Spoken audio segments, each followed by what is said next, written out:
So ಅಧಿಕೃತವಾಗಿ ಇವಾಗ ನಮ್ಗೆ ಮ್ಯಾಚ್ ನಡೆಸಲಿಕ್ಕೆ ಚಿನ್ನಸ್ವಾಮಿ ಸ್ಟೇಡಿಯಂ ಅಲ್ಲಿ ಅಧಿಕೃತವಾಗಿ ನಮ್ಗೆ ಪರ್ಮಿಷನ್ ಸಿಕ್ಕಿದೆ. ಸೊ ಈ ಗೃಹ ಮಂತ್ರಿಗಳು ಹೇಳಿರೋದು ಈ ಪರ್ಮಿಷನ್ ಜೊತೆಗೆ ನಮ್ಮ SOP ಏನಿದೆ ಆ SOP ಪೂರ್ತಿ ಅಳವಡಿಕೆ ಮಾಡಬೇಕು. ಪ್ರೇಕ್ಷಕರ ಸುರಕ್ಷತೆಗೆ ಏನೇನ್ ಬೇಕು ಅಡಿಷನಲ್ ರಿಕ್ವೈರ್ಮೆಂಟ್ಸ್ ಏನಿದೆ ಪ್ರತಿಯೊಂದು ಅಳವಡಿಕೆ ಮಾಡಿ ಇದೊಂದು ಮ್ಯಾಚ್ ನಡೆಸಲಿಕ್ಕೆ ಅವಕಾಶ ಕಲ್ಪಿಸಿಕೊಟ್ಟಿದ್ದಾರೆ. ನಮ್ಮ ಕರ್ನಾಟಕ ರಾಜ್ಯ ಕ್ರಿಕೆಟ್ ಸಂಸ್ಥೆಯ ಪರವಾಗಿ ಕರ್ನಾಟಕ ಸರ್ಕಾರಕ್ಕೆ, ಮುಖ್ಯಮಂತ್ರಿಗಳಿಗೆ, ಉಪಮುಖ್ಯಮಂತ್ರಿಗಳಿಗೆ ಮತ್ತು ನಮ್ಮ ಗೃಹ ಮಂತ್ರಿಗಳಾದ ಪರಮೇಶ್ವರ್ ಅವ್ರಿಗೆ, ನಮ್ಮ ತಜ್ಞರ ಸಮಿತಿ ಅಧ್ಯಕ್ಷರಾದಂತ ಮಹೇಶ್ವರ ಅವ್ರಿಗೆ, ಮತ್ತೆ ನಮ್ಮ ತಜ್ಞರ ಸಮಿತಿ ಕಾರ್ಯದರ್ಶಿಯಾದಂತ ಸೀಮನ್ ಸಿಂಗ್ ಅವರಿಗೆ, ಪೊಲೀಸ್ ಕಮಿಷನರ್, ಮತ್ ಇತರ ಹಲವಾರು ಇಲಾಖೆಗಳಿಂದ PWD ಆಗಿರ್ಬೋದು, ಫೈರ್ ಫೋರ್ಸ್ ಆಗಿರ್ಬೋದು, ಮತ್ತೆ ಮೆಡಿಕಲ್ ಅಂಡ್ ಫ್ಯಾಮಿಲಿ ವೆಲ್ಫೇರ್ ಆಗಿರ್ಬೋದು, ಎಲ್ಲಾ ಇಲಾಖೆಗಳ ಅಧಿಕಾರಿಗಳಿಗೂ ನಮ್ಮ ಕರ್ನಾಟಕ ರಾಜ್ಯ ಸಂಸ್ಥೆಯ ಪರವಾಗಿ ಹೃದಯಪೂರ್ವಕವಾಗಿ ವಂದನೆಗಳನ್ನ ಅರ್ಪಿಸ್ತಾ ಇದ್ದೇವೆ. ಈಗ RCB ಅವರು ಹೇಳಿರೋ ಪ್ರಕಾರ 5 ಮ್ಯಾಚ್ಗಳನ್ನು ಇಲ್ಲಿ ಆಡಿಸ್ತಾ ಇದ್ದಾರೆ. ಇದ್ರ ಜೊತೆಗೆ ಒಂದು ಪ್ಲೇ ಆಫ್ ಮ್ಯಾಚ್ ಮತ್ತೆ ಒಂದು ಫೈನಲ್ಸ್ ಚಿನ್ನಸ್ವಾಮಿ ಕ್ರೀಡಾಂಗಣದಲ್ಲಿ ನಡೆಯುತ್ತೆ. ಸರ್, ಏನೇನು ಸುರಕ್ಷತೆಗೆ ಬೇಕು ಎಲ್ಲಾನು ಅಳವಡಿಕೆ ಮಾಡಿ ಅಂತ ಹೇಳಿದ್ದಾರೆ. ಅಧಿಕೃತವಾಗಿ ಪರ್ಮಿಷನ್ ಸಿಕ್ಕಿದೆ. ನಮ್ಮ ಅಧ್ಯಕ್ಷರಾದ ವೆಂಕಟೇಶ್ ಪ್ರಸಾದ್ ಅವರು ಇವತ್ತು BCCI ಮೀಟಿಂಗ್ ಅವರು ಅಲ್ಲಿ ಡೆಲ್ಲಿನಲ್ಲಿದ್ದಾರೆ.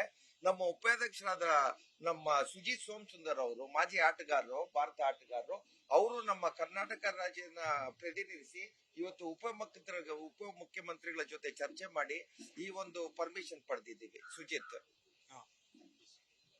ಸೊ ಇವತ್ತು ನಮ್ಮ ವಿನಯ್ ಸರ್ ಹೇಳೋ ಹಾಗೆ ಇವತ್ತು ನಮಗೆ ತುಂಬಾನೇ ಖುಷಿ ಆಗುತ್ತೆ. ಯಾಕಂತಂದ್ರೆ ಫೈನಲ್ ಪರ್ಮಿಷನ್ ಸಿಕ್ಕಿದೆ. ಈಗ ನಮ್ಮ ಡಾಕ್ಟರ್ ಪರಮೇಶ್ವರಪ್ಪ ಅವರು ನಮಗೆ ಪರ್ಮಿಷನ್ ಕೊಟ್ಟಿದ್ದಾರೆ. ಫೈನಲ್ ಆಗಿ ಎಲ್ಲರೂ ಅವರು ಅಬ್ಸರ್ವ್ ಮಾಡಿ, ನಮ್ಮ ಪೊಲೀಸ್ ಕಮಿಷನರ್ ಅವರ ಟೀಮ್, ಸೀಮನ್ ಸಿಂಗ್ ಅವರ ಟೀಮು, ಆಮೇಲೆ ಎಕ್ಸ್ಪರ್ಟ್ ಕಮಿಟಿ ಚೇರ್ ಮಾಡಿರುವಂತ ಮಹೇಶ್ವರ ರಾವ್ ಅವರು ಎಲ್ಲ ಎಕ್ಸಾಮಿನ್ ಮಾಡಿ, ಇವ್ಯಾಲ್ಯೂಯೇಟ್ ಮಾಡಿ ಅವರಿಗೆ ಓಕೆ ಕೊಟ್ಟಿರೋದ್ರಿಂದ ನಮಗೆ ಹೋಗಿ ಇಂಟರ್ನ್ಯಾಷನಲ್ ಮ್ಯಾಚ್ ನಡೆಸಬಹುದು ಅಂತ ನಮಗೆ ಪರ್ಮಿಷನ್ ಕೊಟ್ಟಿದ್ದಾರೆ. ನಮ್ಗೆ ತುಂಬಾನೇ ಒಂದು ಒಳ್ಳೆ ಒಂದು ಸುದ್ದಿ ಅದು. ಯಾಕಂತಂದ್ರೆ ಕರ್ನಾಟಕದ ಚಿನ್ನಸ್ವಾಮಿ ಸ್ಟೇಡಿಯಂ ಎಲ್ಲರಿಗೂ ಗೊತ್ತಿರೋ ಹಾಗೆ one of the most iconic stadiums. ಎಲ್ಲ ಫ್ಯಾನ್ಸ್ ಕಾತುರದಿಂದ ಮ್ಯಾಚಸ್ ಬರುತ್ತಾ ಬರಲ್ವಾ ಅಂತ ಒಂದು ಸಸ್ಪೆನ್ಸ್ ಇತ್ತು. ಬಟ್ ಖಂಡಿತವಾಗ್ಲೂ ಇವಾಗ ಕ್ರಿಕೆಟ್ಗೆ ಒಳ್ಳೇದಾಗುತ್ತೆ. ಎಲ್ಲರೂ ಪರ್ಮಿಷನ್ ಸಿಕ್ಕಿದೆ.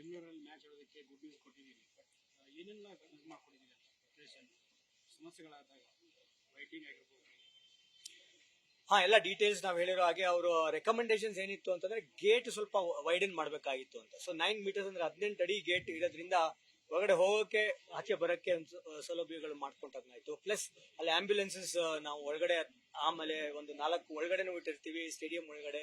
ಹೊರಗಡೆನೂ ಕೂಡ ಆಲ್ಮೋಸ್ಟ್ 8 to 10 ಆಂಬ್ಯುಲೆನ್ಸಸ್ ಇರುತ್ತೆ. ಸೊ ಏನಾರ ಅನ್ಟುವರ್ಡ್ ಇನ್ಸಿಡೆಂಟ್ ಆದ್ರೆ ಸೊ ಅಟೆಂಡ್ ಮಾಡ್ಬೋದು ಇಮಿಡಿಯೇಟ್ ಆಗಿ ಅಂತ. ಸೊ ಫೈರ್ ಡಿಪಾರ್ಟ್ಮೆಂಟ್ನವರು ಕೂಡ ಕೆಲವೊಂದು ಸಜೆಷನ್ಸ್ ಕೊಟ್ಟಿರೋ ಪ್ರಕಾರನೇ ನಾವು ಅದೆಲ್ಲ ನೀರಿನ ಸೌಲಭ್ಯಗಳೆಲ್ಲ ಮಾಡ್ಕೊಟ್ಟಿದೀವಿ. ಸೊ ಅದೆಲ್ಲಾನು ಮಾಡಿರೋದ್ರಿಂದ ಎಕ್ಸ್ಪರ್ಟ್ ಕಮಿಟಿ ಅದನ್ನೆಲ್ಲ ನಾವು ನೋಡಿ ಓಕೆ ಮಾಡಿದ್ದಾರೆ. ಪಂದ್ಯ ಆಯೋಜನೆ ಜೊತೆಗೆ 2ನೇ ಹಂತದ ಮತ್ತೆ 3ನೇ ಹಂತದ ಸುರಕ್ಷಿತ ಕ್ರಮಗಳನ್ನು ಕೂಡ ಕಾಮಗಾರಿ ಮಾಡಬೇಕು ಅಂತ ಹೇಳಿದ್ವಿ. ಆ ಕಾಮಗಾರಿ ಈಗ ಆಗ್ತಾ ಇದೆಯಾ, ಹೇಗೆ ಆಗ್ತಿದೆ? ಸೊ ಫೇಸ್ 2 ಫೇಸ್ 3ಗೆ ಏನು ಇನಿಷಿಯಲ್ ನಾವು ಪ್ರಿಪರೇಷನ್ ಮಾಡಬೇಕಾಗಿರುವಂತ ಒಂದು ಫೆಸಿಲಿಟೀಸ್ ಆಗ್ಲಿ, ಒಂದು ಸೌಲಭ್ಯ ಮಾಡ್ಕೊಡ್ಬೇಕಾಗಿರೋದು ಕೊಟ್ಟಿದೀವಿ. ಸೊ ಅದು ಕ್ರಮಾಂಕವಾಗಿ ಅದನ್ನ ಮುಂದುವರಿಸ್ತೀವಿ. ಧನ್ಯವಾದಗಳು ಸರ್ ಎಲ್ಲರೂ. Thank you.